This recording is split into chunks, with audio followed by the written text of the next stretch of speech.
Take out a map and look at a random place. How did it get its name and shape? And is it really where you think it is? There's a weird story behind it more often than you think. Here are 50 strange geography facts you might find hard to believe. Starting with number 50, Greenland doesn't live up to its name. The name Greenland conjures up images of lush green pastures, but it's actually 80% ice. The contradiction comes from a convict's hype campaign. In 982, Eric the Red was exiled from Iceland after being convicted of murdering 2 of his neighbors. So he sailed to the southwest coast of a new island, which is its most hospitable part. Eric called the place Greenland in a bid to attract more settlers, and it worked. In fairness, it was warmer back then than it is now, and the name for the place among the indigenous people is Kalahit Nunat, land of the Greenlanders, so they all seemed to have the same idea. Fact number 49. Iceland, it's not so icy. While we're this far north, we might as well look at Iceland because there's a contradiction here too. Only 10 to 15% of the island is actually icy.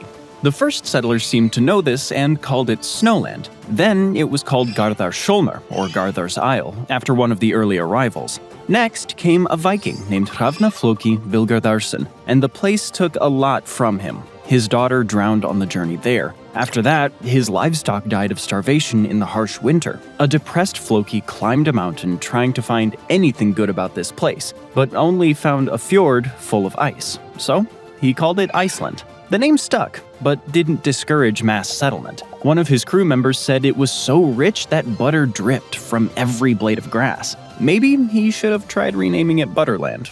Number 48. Discovering new found lands.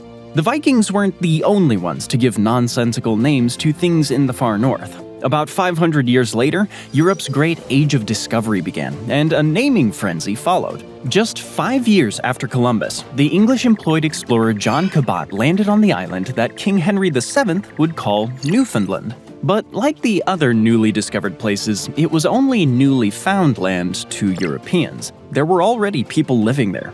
At the time, these were the roughly 700 members of the Beothuk tribe. But no one knows what name they gave the island because they're all gone now. In this case, the victors wrote history. England would have less luck further to the west, though. Number 47. War was the reason the US bought Alaska.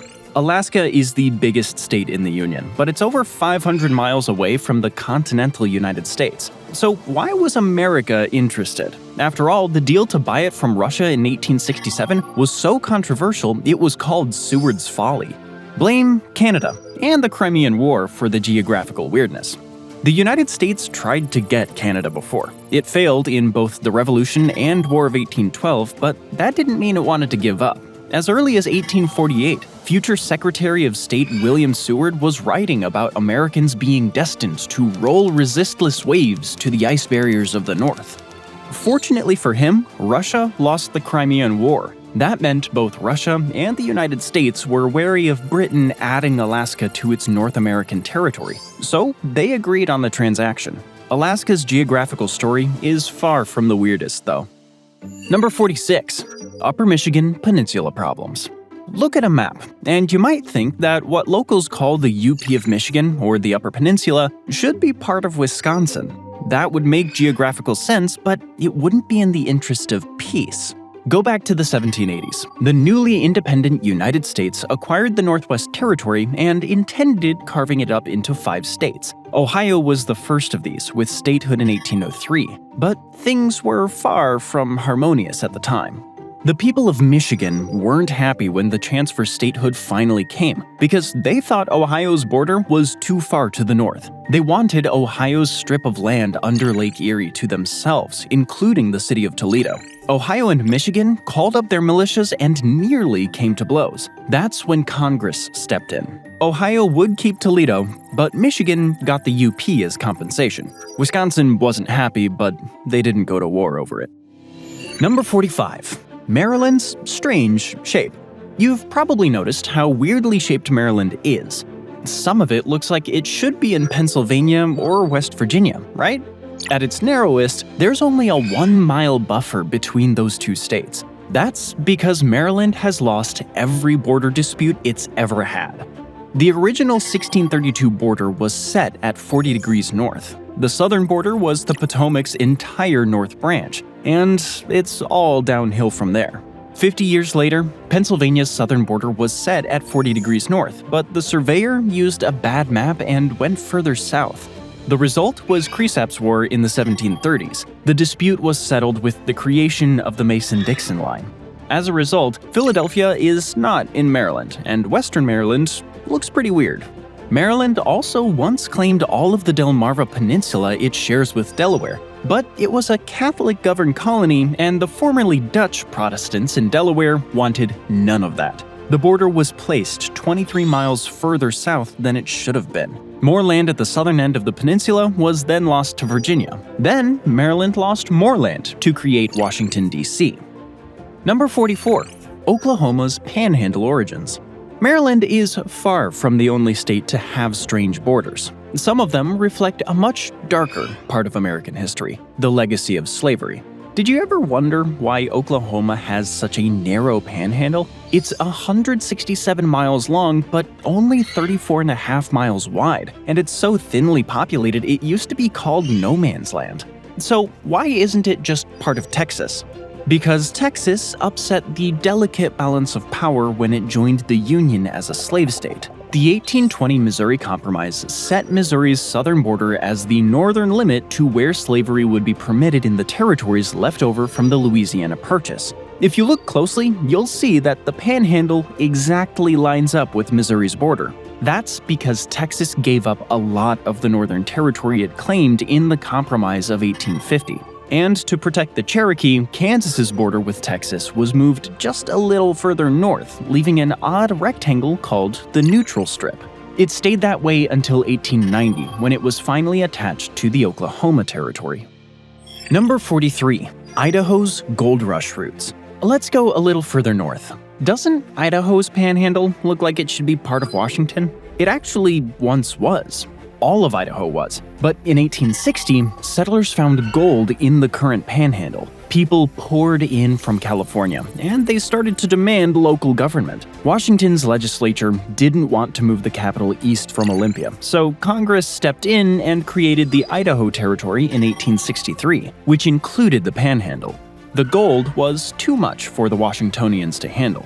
The Alabamans put up stiffer resistance. Number 42. The Florida or Alabama Panhandle. Why didn't the Florida Panhandle go to Alabama? Look back to 1763, when Britain gained control of Florida from Spain. West Florida, which now includes the Panhandle, saw a flood of English-speaking settlers, a lot of whom came from what would be Alabama, which is why they share cultural similarities to this day. Spain got Florida back at the end of the Revolution, but couldn't hold on to it after the Louisiana Purchase. Florida became a state with the old West Florida borders from colonial times intact. The culturally Alabaman settlers petitioned for it to go to Alabama 7 times between 1811 and 1901, and Montgomery offered to buy it more than once. Florida said no in all cases. Oh well, at least they didn't sue each other over it. That's not the case with this next one. Number 41. Ellis Islands boundaries. For millions of immigrants, Ellis Island was the gateway to a new life with New York as the starting point. But most of it is actually in New Jersey. In 1834, the two states agreed on a boundary at the middle of the Hudson River and the middle of New York Bay. Back then, Ellis Island was about 2 3/4 acres in size. It fell on the New Jersey side of the line, but it was considered New York's. All submerged lands surrounding the island would be New Jersey's. Sounds complicated, right? Well, it's about to get worse. In 1890, the federal government began filling submerged land around the island so it could be used as an immigration station. It grew to 27.5 acres in 1906. New Jersey claimed ownership of all the new land, but so did New York. The Supreme Court settled the dispute in 1998, ruling that New Jersey has sovereignty over all the filled land, while the natural portion belonged to New York. That includes most of the main immigration building, but only parts of the other sites. They're all now an exclave surrounded by New Jersey territory. Fact number 40. Lady Liberty's home state. You might have guessed by now that this same standard applies to Liberty Island, home of the Statue of Liberty. This symbol of New York is actually on the New Jersey side of the state line, but the island is an exclave of New York, and the state of New York can still collect sales taxes there. Tough luck for New Jersey. There are other exclaves in the United States, including one that might be America's biggest geographical oddity. Fortunately, it isn't something anyone would fight over. Number 39. Kentucky Bend's earth-shaking beginnings. When you look at the Kentucky Bend, you might think that it should belong to Missouri or Tennessee, but somehow it's still part of Kentucky. This tiny patch of land is only 27 square miles, and 9 of those are water. So how did it end up like this? Turns out it's all thanks to a massive natural disaster. The state of Kentucky was once part of Virginia, and Tennessee was once part of North Carolina. Their boundary was agreed on in 1665. Independence didn't change that. Statehood didn't change it either. But earthquakes did. The New Madrid earthquakes shook the place in late 1811 and early 1812. They measured as high as 8 on the Richter scale and were powerful enough to ring church bells in Boston. The nearby town of New Madrid sank, and the Mississippi River's course altered. The early surveyors didn't seem to know how to assess the damage, and so the new boundary was drawn the way it is today. It doesn't matter too much nowadays. Only 9 people lived there in 2020. Fact number 38. Ekusei, East Timor, or Indonesia. Now it's time to take a hop over to the Old World. There are a lot of strange enclaves there. Let's start in Asia. If you can find Ekusei on a map, you'd think it was part of Indonesia, but it's East Timor.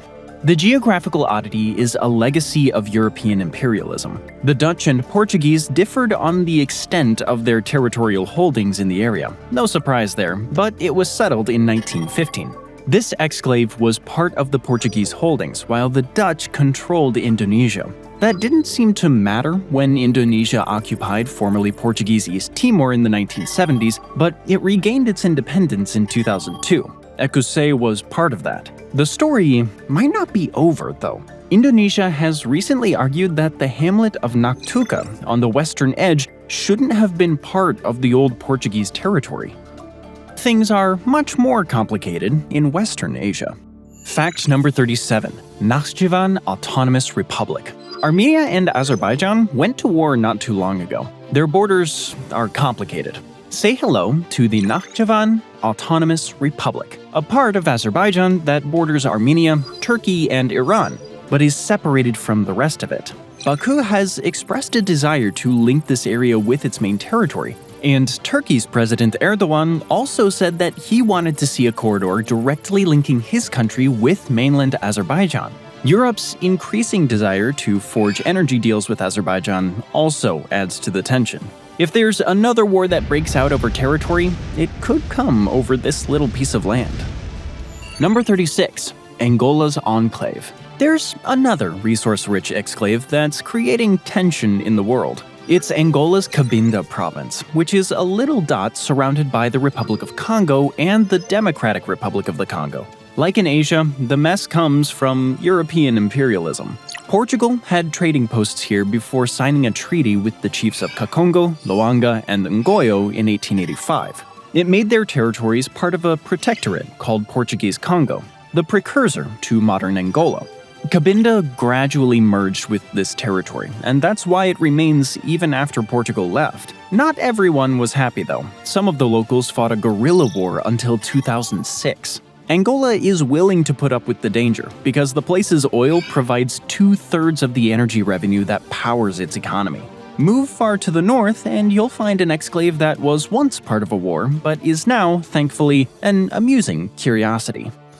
Fact number 35. Spanish town in France. If you can find the town of Juriah, you'd think it should be French, but it's not. It's a Spanish town stranded in France. Even with the Pyrenees, France and Spain never agreed on a border, so they went to war between 1635 and 1659.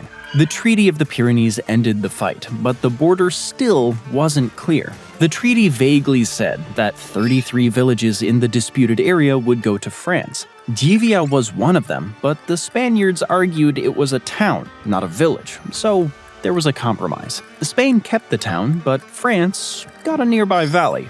It wasn't always smooth sailing from there, though. General Franco had to request permission from France to take the town in the 1930s, and there was some controversy over road building in the 1970s. Things did get smoother, though, with the implementation of the EU's Schengen area in 1985. Number 34. Island swap. There's another odd legacy of the Treaty of the Pyrenees, which you might find even harder to believe. Far to the west of Yvia, there's Pheasant Island. It's smack dab in the middle of the treaty line. So, who controls it? Both countries, really. Spain is in charge from February to July, while France takes over between August and January. Thankfully, no one lives on it. It was instead used for royal romances, of sorts. Both Louis XIV and Louis XV met their chosen brides there, although number 15 never married his betrothed. So much for romance. Fact number 33. A piece of Spain in Africa. Spain has exclaves everywhere. 2 cities in Morocco, Ceuta and Malia. They're popular tourist destinations, but the Moroccans dispute Spain's ownership of them, which dates back from the 15th and 16th centuries. Ceuta even withstood a 30-year siege in the 18th century. Morocco hasn't given up, though. In May of 2021, Moroccan guards let over 8,000 immigrants cross into the cities in one day to apply pressure to the Spaniards. Spain still rejects any Moroccan claims to the cities. Let's move north to a more peaceful exclave. Number 32. Italy's Swiss town. There's a part of Italy in Switzerland. This is Campione d'Italia. It's less than a mile from Italy's border, although you'll need to drive 15.5 miles to reach Como, the nearest Italian town of significance. It's small, only a square mile opposite the Swiss city of Lugano across the lake. But this oddity has an ancient origin. The town has been around since Roman times. In 777, the local lord left his property to the Archbishop of Milan, which meant it became a papal state. It stayed that way until 1,000 years later, when Switzerland got control of the surrounding area. Italy absorbed the papal states 100 years later, which included this exclave. The modern name dates back to Mussolini, because he wanted to make its Italian status clear. Let's go north, to the border between Belgium and the Netherlands. This place was always complicated.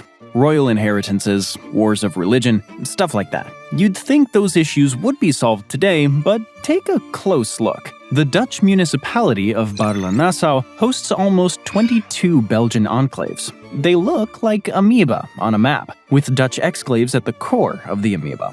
The borders even run through individual buildings. The confusion dates back to 1831, when Belgium declared independence from the Netherlands. The mess was so complicated that the borders weren't finalized until 1995. The local people and leaders try to make the best of it, and today, the situation is seen as an example of how 2 different countries can live so closely together in peace. Fact number 30. India and Bangladesh's enclaves dispute. Even the Belgian-Dutch border has nothing on India's recent border with Bangladesh. You've probably noticed its odd shape, but that's hardly the entire story. When the British partitioned India, they left 162 enclaves between it and what became Bangladesh. They could be small as an acre or as large as 10 square miles, and there were enclaves within enclaves. Sometimes the border even went through small houses. India and Bangladesh finally began exchanging them in 2015. Number 29. Kolinrad, one of the most heavily armed places in the world. There's an even more politically complicated exclave back in Europe, one that hopefully won't be part of a modern war. This is Kaliningrad, and it's one of the most heavily armed places in the world. Kaliningrad used to be part of Germany and was called Königsberg, which the Polish corridor cut off from the mainland. When the Red Army took it at the end of World War II, Stalin insisted on keeping it. Russia retained Kaliningrad after the Soviet Union's collapse because it was part of the former Russian Soviet Socialist Republic. Stalin made sure to expel the Germans there and repopulate it with Russians. That's why the Germans didn't raise an eyebrow when it stayed Russian after 1991. Maybe they wish they had today.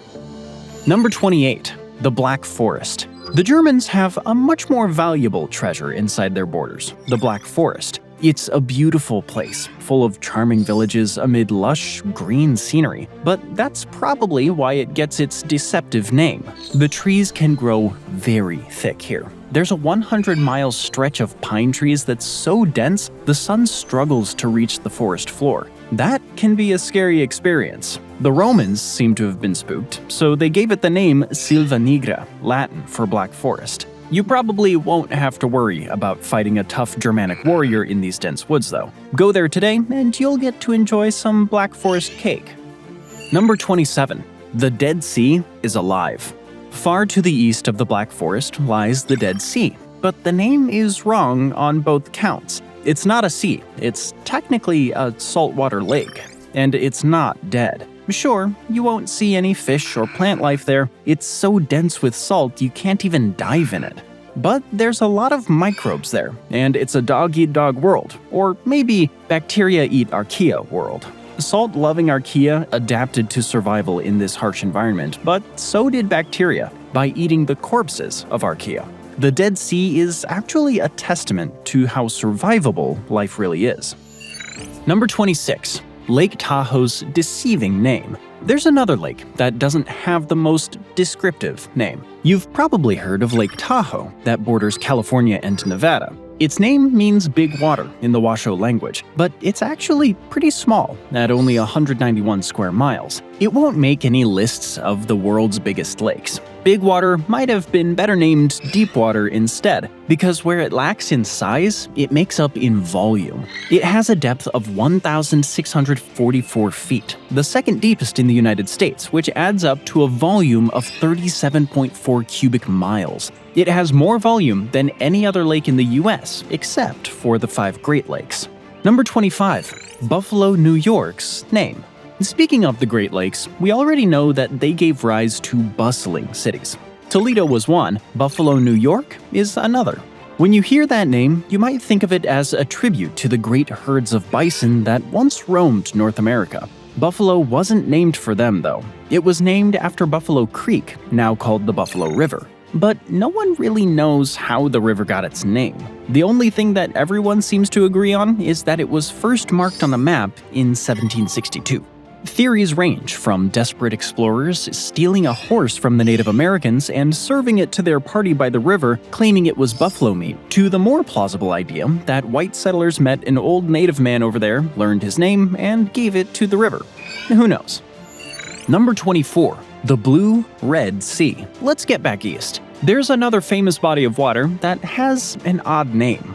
The Red Sea is one of the world's busiest trade routes, but no one that goes through this place actually thinks the water is red. It's usually a nice azure. The name might come from red tie algae blooms, but it could also refer to sea sawdust, a type of bacteria that flourishes near the surface. Or it could be a much more ancient reference to the color red, which also stood for geographic south in ancient languages. Like the Buffalo River all the way in New York, no one really knows for sure.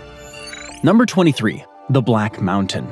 Montenegro is known for its great beaches and green mountains. So why is it literally called Black Mountain? Probably because of a combination of things. An 11th century papal epistle made the first known use of the term Montenegro. 200 years later, Serbian King Stefan Uroš I mentioned the name Crna Gora, which literally translates as Black Mountain. By the 15th century, the region had been divided. The Venetians held the coast, while the interior was under the control of the Principality of Seta. To protect themselves from the advancing Ottoman Turks, they established a new capital at the foot of Mount Lovsen. It was a smart defensive move, but it made life difficult for Venetian merchants, who had to cross what they described as a dark mountain to reach the market. The Italian name stuck, and that's how Montenegro got its name. Number 22. The Blue Mountains. We've heard about black and green mountains, but what about blue? Well, they exist, but only because of an optical illusion. The Blue Mountains were formed in what is now New South Wales, Australia, over 2 million years ago, and there's something special about them. There's a blue haze overhead, but it's not because of the mountains like the name implies. They aren't blue. They just host a lot of eucalyptus trees. These trees have leaves covered in glands that secrete an oil which is useful for protecting them against pests. That means there's a lot of oil droplets to go around. They interact with water vapor and dust particles in the atmosphere and refract sunlight. When it reaches the human eye, it appears blue. It's a trick, but makes for a memorable name, much more distinctive than Carmarthen Mountains or Lansdowne Hill, right? That's what one of the place's early governors wanted to call them in 1788. Sometimes, it's best to let nature run its course. Fact number 21. Wyoming, Pennsylvania? Wyoming has a surprisingly roundabout origin. It's not named after a mountain, but after a valley in Pennsylvania. The Wyoming Valley was carved out by the Susquehanna River, and in 1754, the Iroquois sold it to a Connecticut-based company. Other tribes, including the Delaware, who may have given the valley its name, weren't consulted.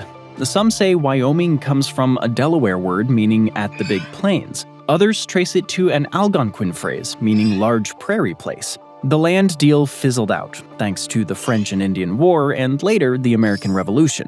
By 1782, Pennsylvania had taken over. Decades later, in 1865, a congressman named James M. Ashley, who had grown up in the Wyoming Valley, suggested the name Wyoming Territory for the area out west. But when he actually visited, he was unimpressed, reportedly complaining, "Not 1 acre in 1,000 can be irrigated." Fact number 20. China's America Town. There's a Jackson Hole, Wyoming, in China. Leave Beijing, go past the Great Wall, and you'll find it. It's full of old Western-style buildings, a church, cowboys, and Route 66. No one bothered telling the architect that Route 66 doesn't go through Wyoming, but apparently the place does pretty well. It has 10,000 residents, and some homes there sold for $2 million. Not all of China's copycat cities can say that, though. More on them shortly. Fact number 19. The world's smallest country. What if a country could be smaller than a city? Look at the Vatican, and you'd think it was in Rome, but it's not. It's a country surrounded by Rome. It's the world's smallest country, but why is it that way? It's the only leftover territory from the Papal States, with its status carefully negotiated by the Lateran Treaties of 1929. It has full international recognition and sovereignty over its own territory. That's why it makes more sense to call this place its own country than a city, which is usually defined as a large population center, which the Vatican isn't. But Vatican City isn't the only country surrounded by another.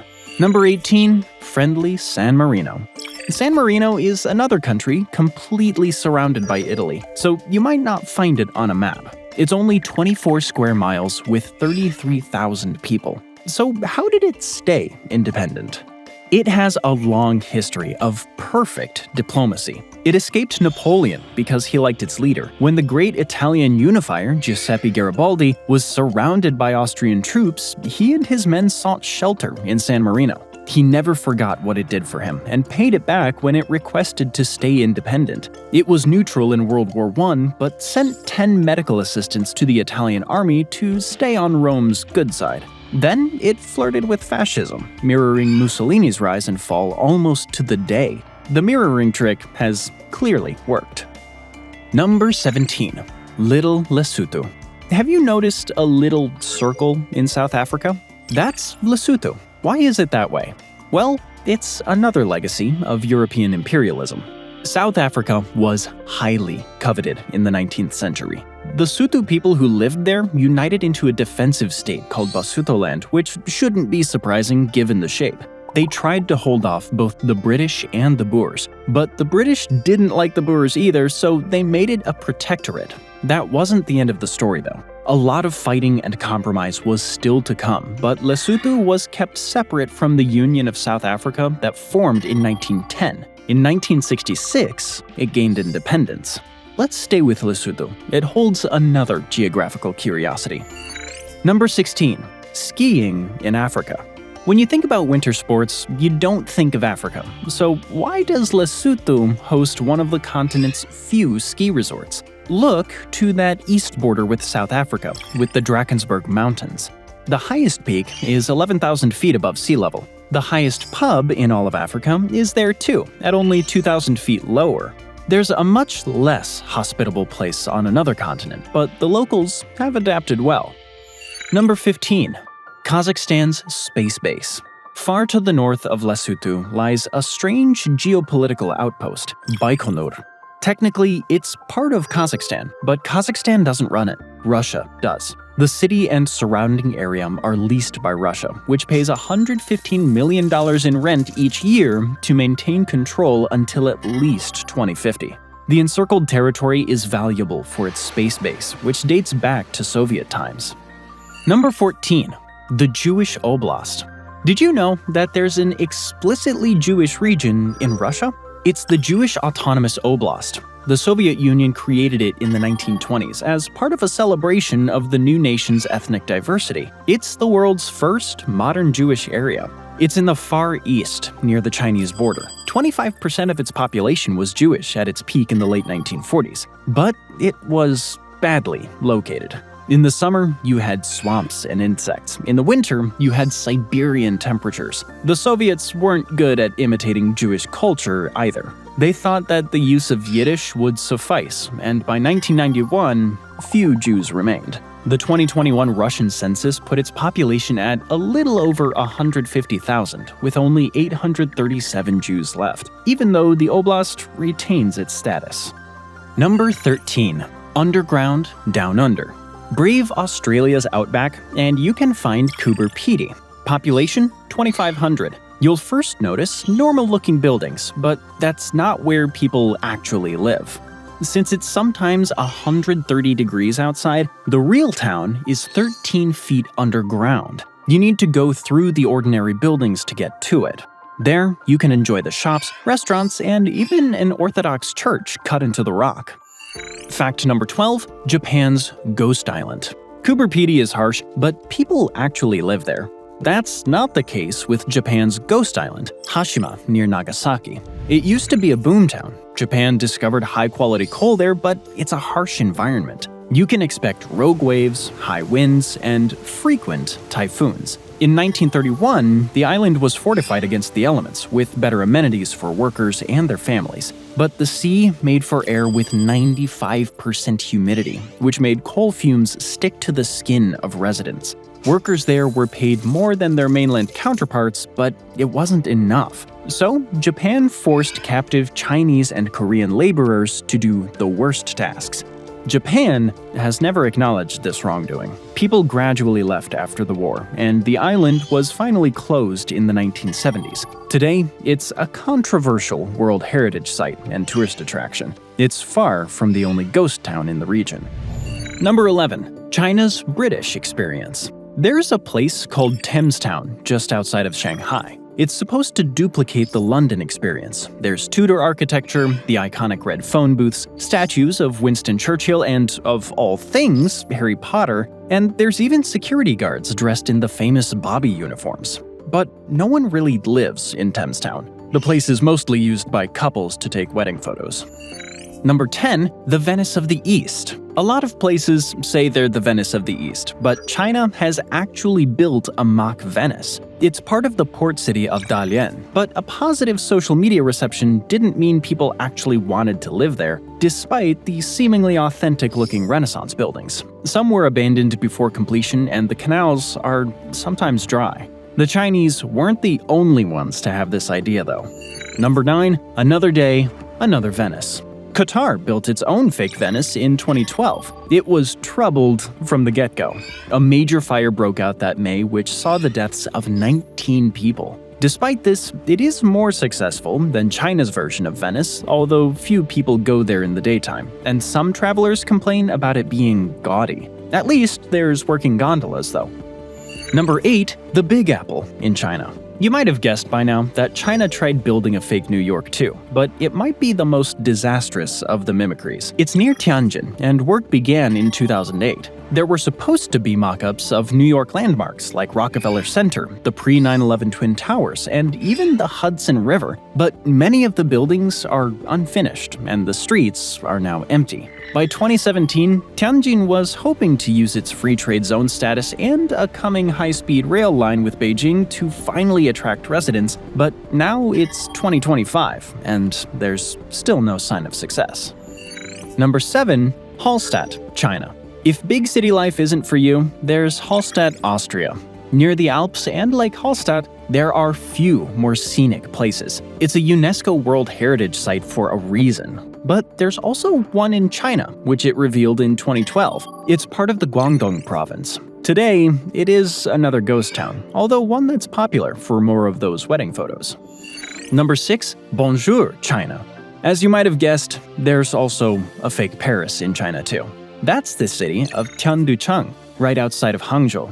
It imitated everything from the gardens of Versailles to the layout of the streets, the buildings around them, and even the lampposts. Unfortunately, the Chinese haven't taken a liking to it, as you also might have guessed by now. It's yet another of China's ghost cities, and only tourists come here. Number 5. Juriah Training Base. China has one more fake Eiffel Tower, but it won't attract tourists. It's part of China's biggest military base, the Juriah Training Base in Inner Mongolia. Its Eiffel Tower is part of another mock city, that of downtown Taipei. Your guess is as good as ours as to why China chose to build it, but the rest of the layout is easy enough to understand. The mimicry includes Taiwan's presidential palace. Chinese troops are training there to practice for a potential operation into Taipei. Pictures have circulated of troops storming the place. But if an operation were to occur against Taiwan, it probably wouldn't start in Taipei. It would start at an island that looks like it's in the wrong place. Number 4. Kinmen, Taiwan. When you think of Taiwan, you probably only think of the main island. There are others though. Kinmen is only 4 miles away from the Chinese mainland, but it's under Taiwan's control.